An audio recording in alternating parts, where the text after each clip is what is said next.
Assalamu алейкум. Парламенттик шайлоодогу 15 партиянын бүгүнкү кезеги Атамекенге келди. Мен алардын составындагы адамдарга анализ жана мүнөздөмө берем.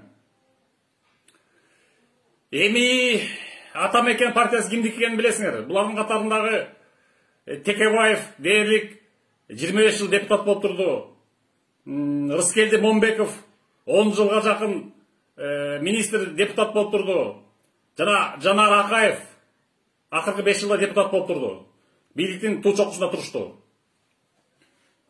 Бирок булардан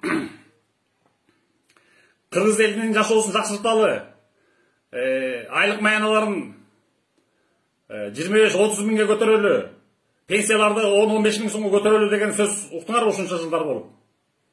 Албетте уккан эмессиңер. Анткени булардыкы только жалаң эле популисттик курулай сөздөр, жалган урагандар, лозунгдар ушунча жылдан бери.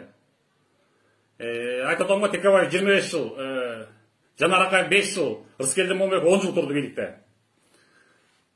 Буларда демек ниет болгон эмес, ниет, жүрөктөгү ниет болгон эмес, жөн сөздөр.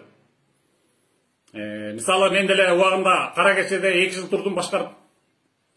Менде твердый намерение, ихлас, ниет менен баргам. Элдин жашоосун жакшыртам деп. Аяктан мен шахтерлордун айлыктарын көтөргөм, жакшынакай көтөрүп бергем. Чоң жогорку айлык кылып. Элдерге ушунча жыл кыйналган элдерге жумгал эмес, бардык Кыргызстан элдерине көмүрдү арзандатып, жана бекер беришине бекер берип, келген багал жарыды жалмаштарга. Ошентип бир миңдеген тонналарды бекер тараткан. Анын үчүн мени СНГ Россиянын сайттары көмүр король, угольный король деп атка кондурушкан. Анткени көрсөтөр реальный, алар реально сүйлөйт орустар. Жана ошондой эле дүйнөлүк англоязычный Википедия деген сайтта мен жөнүндө King of Coal, угольный король деп жазып турат. 2 жыл туруп, жогорку бийликке баш бербей, алардын директиваларын укпай приказдан, анткени бүт кылмыштуу баары, жана талап тономой өздөрүнө гана материалдык байлык түшүнө болчу. Мен болсо ошо твердый ниет, намерение, ихлас үчүн карапайым элдин жашоосун жакшыртайын деп мына бардым. Мына салыштыргыла. Монча жыл турган оолардын бир сом пайдасы жок, тилинен башка. Жана элдин жашоосун жакшырткан менин кыймыл аракетимде ниет, ихласымды, ниет, намерение, сердце намерение болуш керек. Салыштыргыла.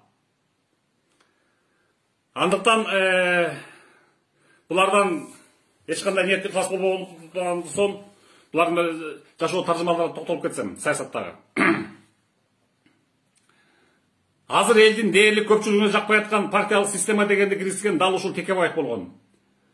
Партиянын аты эле айтып тургандай, партия, англисче, часть, бир бөлүк какой-то. Алла Таала Куранда айткан өз сөзү.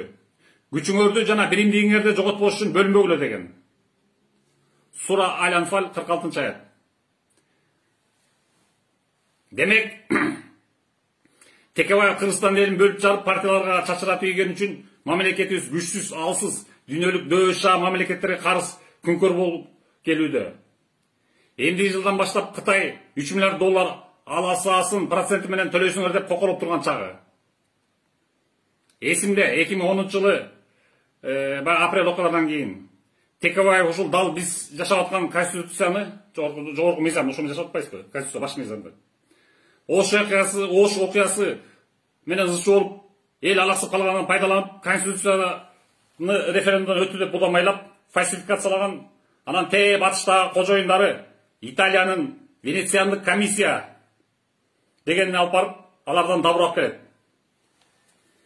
Ал эми Венециандык комиссия дегени дал ошол Италиянын Сицилиялык мафия деген менен үндөшүп турганын баамдадыңарбы? Неге дегенде бул конституция менен партиялар бийликти жана министр, депутат, директор деген кызматтарды бөлүшүп алышып, барлык жерлерге өз адамдарын кое башташты. Ушунчалык абсурдка жетишти. Мисалы, замминистр өзүнөн чоң министрге баш ийбей, мени парти лидер дайындаган, сага баш ийбейм деп эң баштыкка чейин жетип, коомду башаламандык, бузукулук орной баштады. Иш методдору ак көйнөк асуучан Сицилиялык мафия менен кыймыл аракеттерин окшош турган жокпу? Бул партия система дегенди.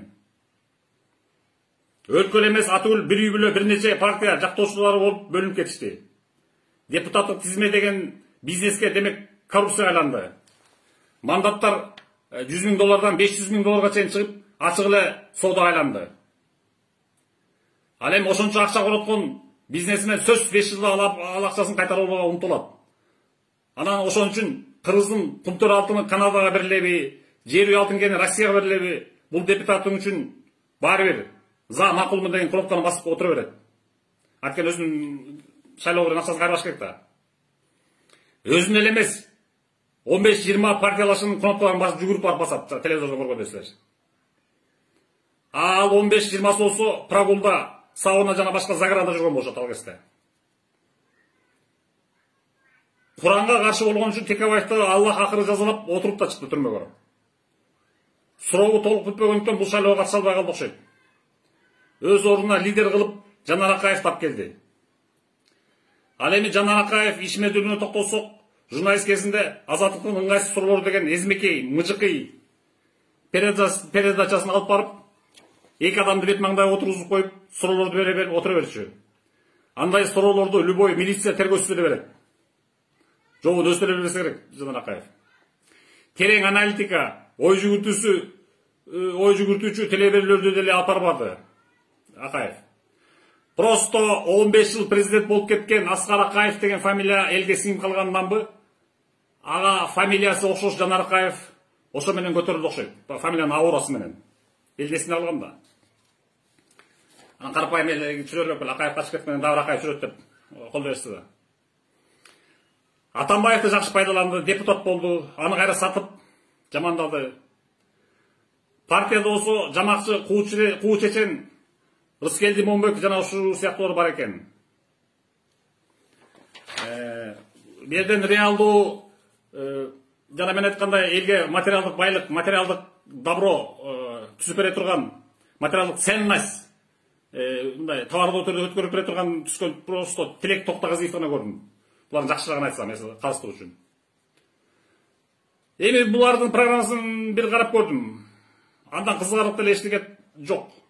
Баягы эле жөө жомоктору, куру эч ишке ашпай турган оодалары.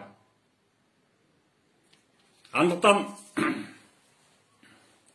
дал ушул бизге башаламан бардак конституцияны алып келген үчүн кызыгы эч ким эч нерсе жооп бербейт атпайбы? Азыркы бийликте отургандар.